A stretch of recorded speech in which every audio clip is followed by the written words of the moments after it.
Stuart Nash is one of the Labour government's senior ministers, most recently holding the portfolio of tourism and small business. It's been a whirlwind few days for the Labour government, which saw Jacinda Ardern resign from her role as Prime Minister, Napier and Chris Hipkins voted in as her successor.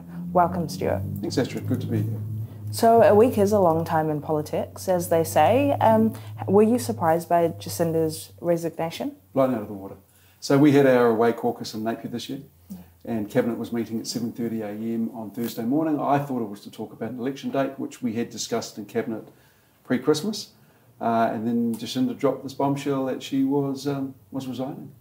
Oh, wow. And so you didn't sort of expect it? There's been sort of talk previously, like December, she had sort of wanted to take the holidays to regroup?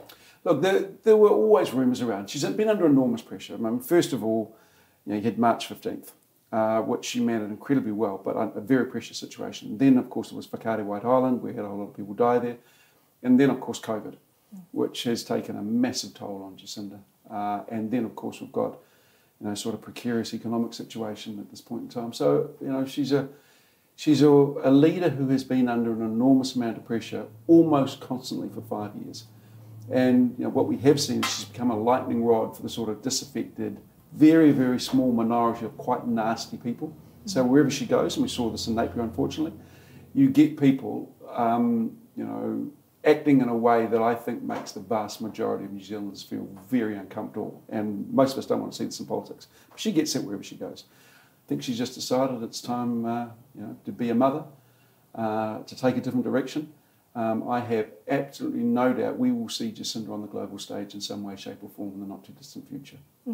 And touching on sort of what you mentioned, there has been a lot said about the vitriol that she has faced. Do you think it's more than any other Prime Minister in the past or politician? Absolutely, absolutely. And what happened is these disaffected people have always existed, usually behind a keyboard though, but I think, COVID brought them out into the open. They were probably emboldened by what they saw in America. That's not it is my conclusion, but it's a conclusion that's been drawn by a whole lot of people as well. And so I think there's a level of behaviour, as mentioned, by a very small minority of people for whom Jacinda was the lightning rod to everything they saw wrong. And it wasn't just the vaccine mandates, it's 1080, there's a whole lot of different stuff. So with her now leaving, I'm sort of hoping they'll crawl back into their holes and we'll get back to the politics of kindness. And Jacinda sort of redefined politics in this country by and large, by the stance she's taken around a whole number of issues. And we're determined to continue with her legacy, and that's the way we will continue to play politics. And Chris Hipkins is now Prime Minister, or he'll be sworn in on Wednesday, but he was the only person to put his name forward. Were you interested, or are you interested in the leadership? No. Look, I think anyone in Cabinet plays a leadership role, and you mentioned a couple of my portfolios. I'm also the Minister of Economic Development and Regional Economic Development and Forestry. Across all those work streams, there is a significant amount of work that's been done and a significant amount of work to do. And I'm really happy being part of a Labour Cabinet. But Chris was, he was sort of the natural successor. He's been a minister for 5.5 years. He's been an MP since 2008. In fact, he's one of, my intake, the 2008 intake. He is a very competent man, and I think he will do a fantastic job as New Zealand's Prime Minister. And talking about Chris, he's sort of the first Prime Minister since your great-grandfather, Sir Walter Nash, to be from the hut. Yeah. Cool legacy. But I've known Chris, as mentioned, since 2008 when we were elected together, and he's a really good bloke, and I think he's eminently relatable. But the other thing he is very, very experienced. One thing I know in this game is you've got to be experienced, or you're just going to make mistakes, and I don't think that we can afford, any new government to make the sort of amateur mistakes that they would inevitably make in these difficult times. And do you think Labour now has a chance to win the election? I've always thought we had a chance under Jacinda, but Chris has come up with a different policy mix. He has said that we are going to look at every single policy that's out there, certainly contentious policies, to see whether we'll take them through to the election or whether we'll pull back a little bit. What he said is, what we're all hearing is that Labour are perhaps moving a little bit too fast in some areas, and we're not telling a compelling story that's bringing Kiwis along with us. So we've got to take a look at that. And we have listened, we've heard, and we need to take that into account as we head into the election. And what do you think should be the main focus for the Labour Party? It really is concentrating on the issues that are important to the people of New Zealand. We are in a very precarious economics times, there's no doubt about that. And so, managing the economy in a way that gets us through this, that keeps people employed, that ensures they have enough money in their pocket to live a life of dignity is the number one focus. Then out of that flows a whole lot of stuff around climate change, around the environment, around how we build a vision to 2050 that incorporates a country that we want our grandkids and our great-grandkids to grow up in. And that's always been a very important part of the Labour philosophy, and it will continue to be. And cost of living is set to be one of those contentious issues sort of going into the election.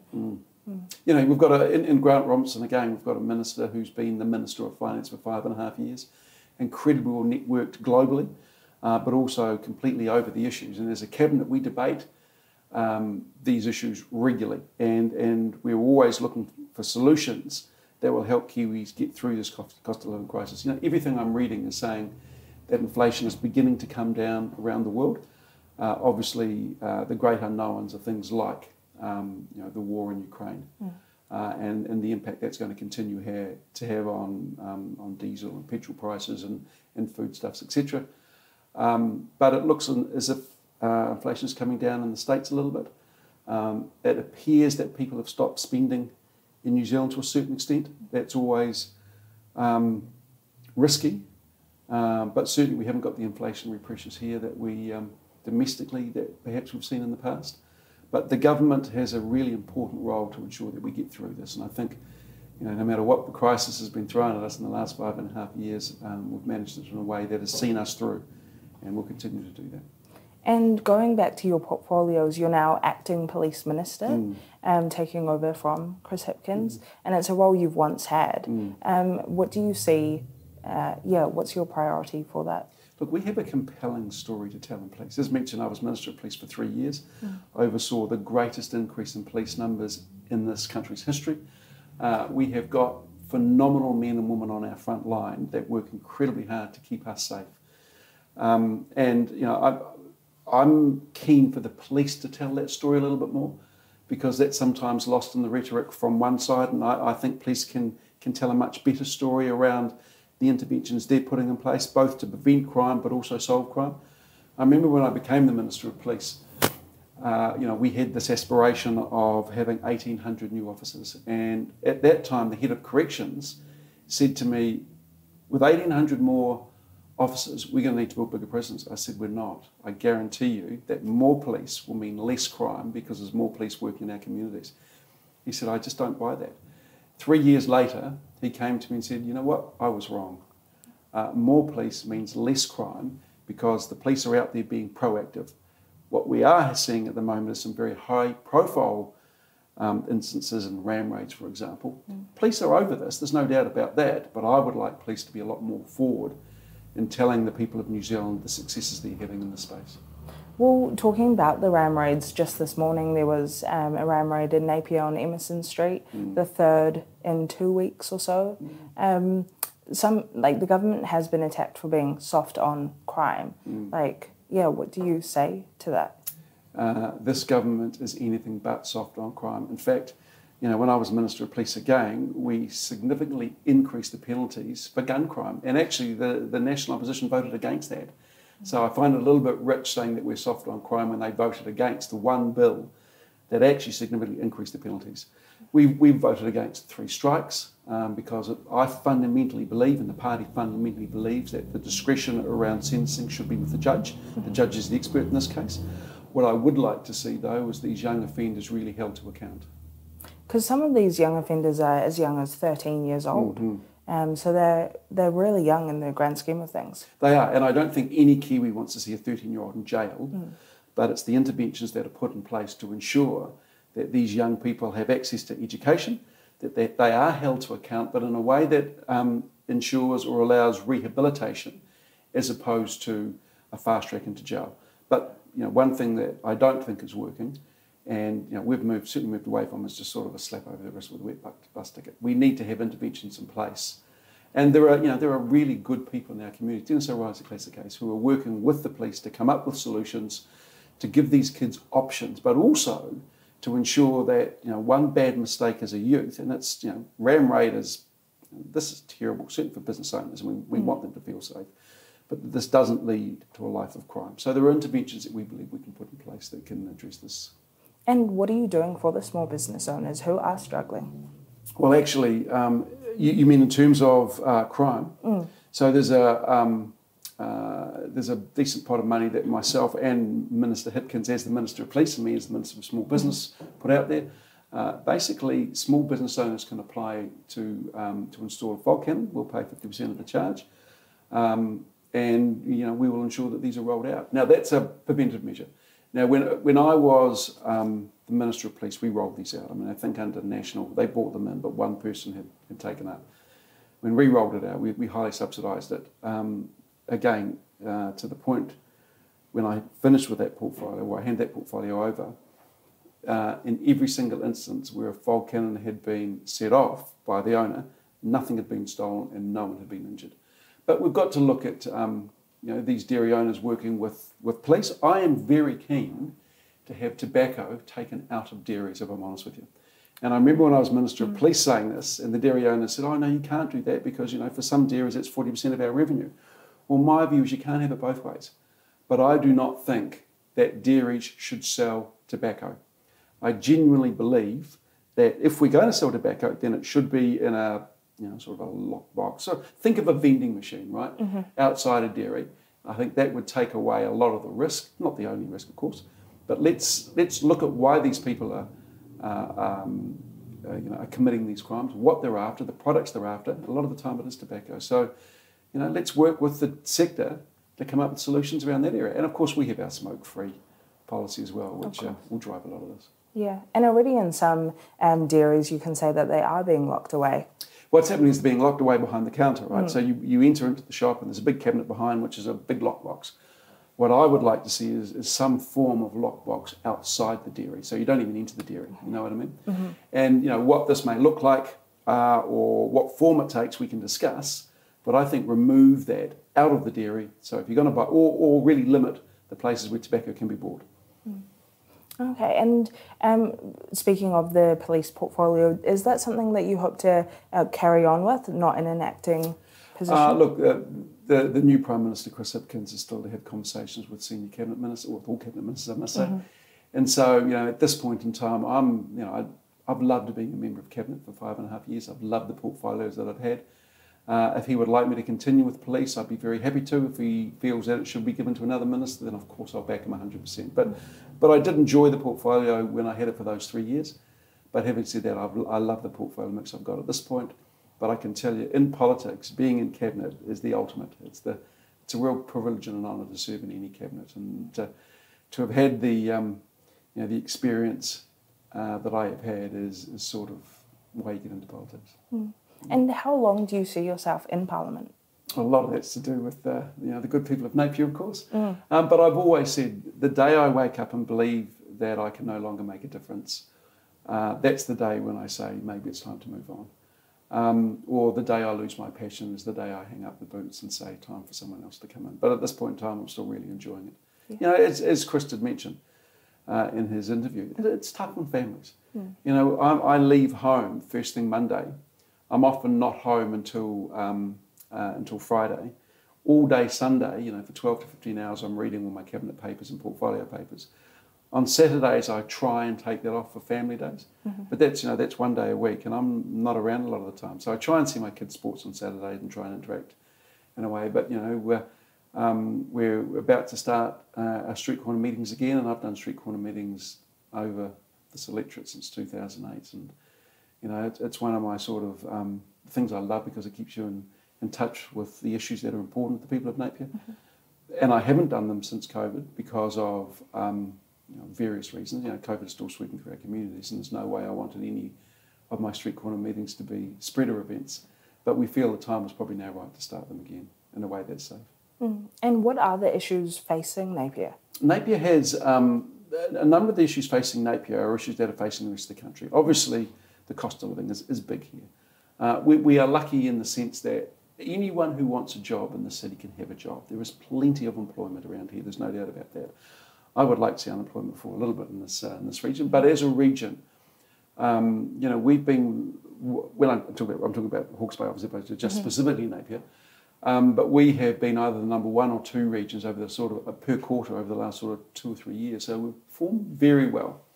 But cost of living crisis is a big one, as we know. Fixed interest rates for mortgages are coming off for about 50% of the population this year. So there's going to be a little bit of a credit crunch in some households. So we need to ensure that we have measures in place to ensure that people can still pay their bills and live with dignity.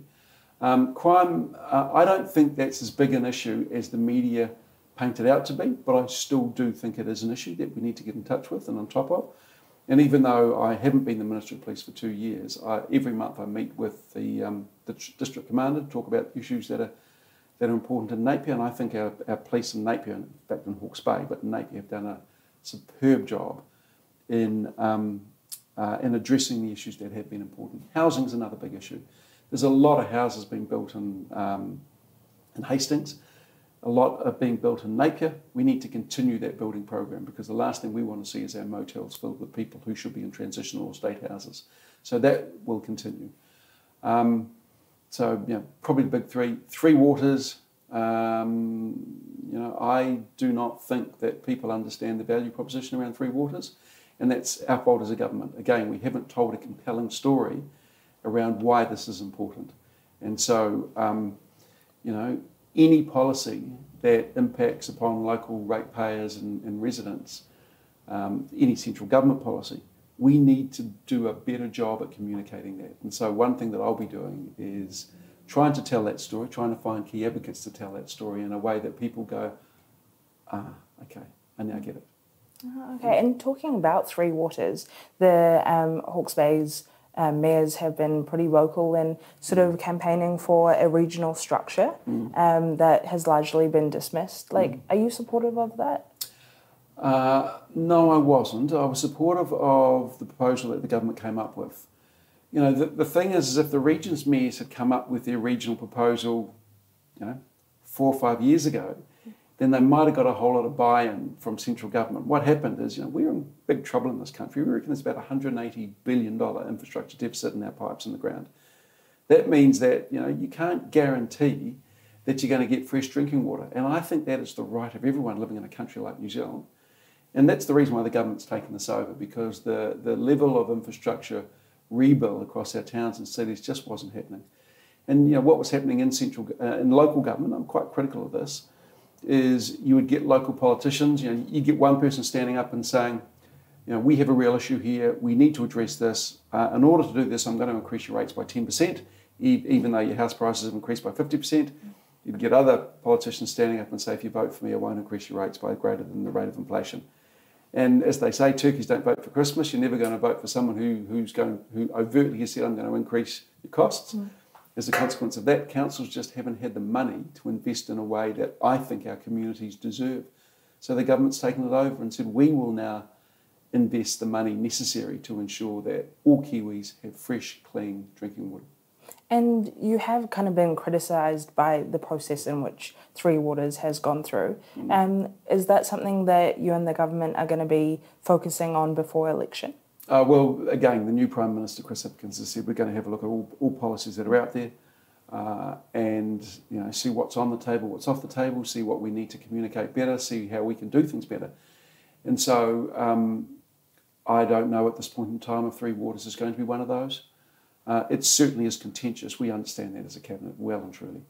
And so what I would like to see us, and I've got to take responsibility, of course, as a local MP that does sit around that cabinet table, is to better explain the value proposition around Three Waters so the people of Napier can go, okay, I do get this now, I see what you're trying to achieve.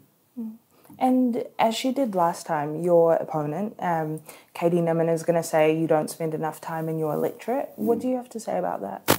I think I'm a boy from Napier Central School, Napier Intermediate, Napier Boys. My family live in Napier, my mother lives in Napier. My kids go to the local schools. My wife's family has been here for 150 years. My family's been here for 150 years. I have very, very deep networks into the city and have had for a long, long time. And so I think that, and the people of Napier are not backward about coming forward and telling me their views on various things. I have my office staff, and certainly Cherry, who's been working in my office with me for years, deals with the issues very, very competently, but also keeps me absolutely up to date. I don't think you have to walk the streets every single day to be aware of the issues that are front of mind for the people of Napier. But having said that, when I'm here, I'm always talking. And it's the reason why we're starting street corner meetings again. So I'd urge the people of Napier, if you have any concerns or questions, come along to one of my street corner meetings, and that's where you get the answer. They're open to everyone. I stand on the street corner and speak for half an hour about what we're doing as a government and answer questions. And are you confident in retaining your seat for a fourth successive term? I always think you've got to work very hard to retain the confidence of the voting public. I mean, it's a privilege and a pleasure to represent the people of Napier and Wellington. Since holding the seat in 2014, and as mentioned, being a cabinet minister since 2017, there's a wealth of experience there. And it's my view that experience counts for a hell of a lot, and especially when we're going through these difficult times. And, Napier, Hawke's Bay, and keeping in mind the electorate of Napier goes up to Wairau as well. I think there's, as a government, we have a very good story to tell of what this government has delivered for Hawke's Bay in a way that previous national governments just never have. So you never take anything for granted. You've got to work really hard. You've still got to retain the trust of the people, and I'll be working really hard to convey that. I'll also be working hard to let them know what I've done, but also to reassure them that I have their best interests at heart, and I'll be taking those back to the cabinet table and certainly around the caucus and the government. And just touching on, what have you done for Napier? There's been over $300 million spent across Hawke's Bay. And let me give you the 2-minute spiel. So as the Minister for Regional Economic Development, in 2017, the then national government said they were going to spend $97 million across New Zealand in 3 years' time to 2020 on regional economic New Zealand. We've spent $4 billion. So we have engaged in a way that no government ever has across the regions. And whilst Napier is really important, I take a Hawke's Bay focus because what's good for Napier is good for Hawke's Bay, but what also is good for Hawke's Bay is good for Napier. And let me just give you one very clear example. As a Away Caucus, we had a function at the new Hawke's Bay Aquatic Centre. I pushed really hard for this, $32 million into that pool the government put money into, another $7 million into the hostel. Another thing I'm going to next week is the opening of the 8 courts at the Pettigrew Green Arena. We put another $8+ million into that. And we've built that up, so now we will be holding national tournaments in Napier in a way that we've never done before. But if you have a look at the amount of money we put into regional New Zealand and Napier and Hawke's Bay during COVID to keep businesses alive and workers engaged, a phenomenal amount of money. The amount of money that's gone into forestry in this region, into a whole raft of programs. In fact, I think we counted up about 150 different initiatives, from roading and footpaths to house building to infrastructure building, right across the Hawke's Bay region that we've funded as a government, or part funded. Oh, wow. And I think that's sort of a perfect time to end this, but is there anything else you want to add? I just want to reiterate it. It's every single day I believe that I have the perfect job. It's a hard job, there's no doubt about that, and the hours are really long, but representing the people of Napier in Parliament has always been and will always continue to be an absolute privilege and an absolute pleasure. And I'll continue to work really hard to earn the trust and the respect of the people of Napier.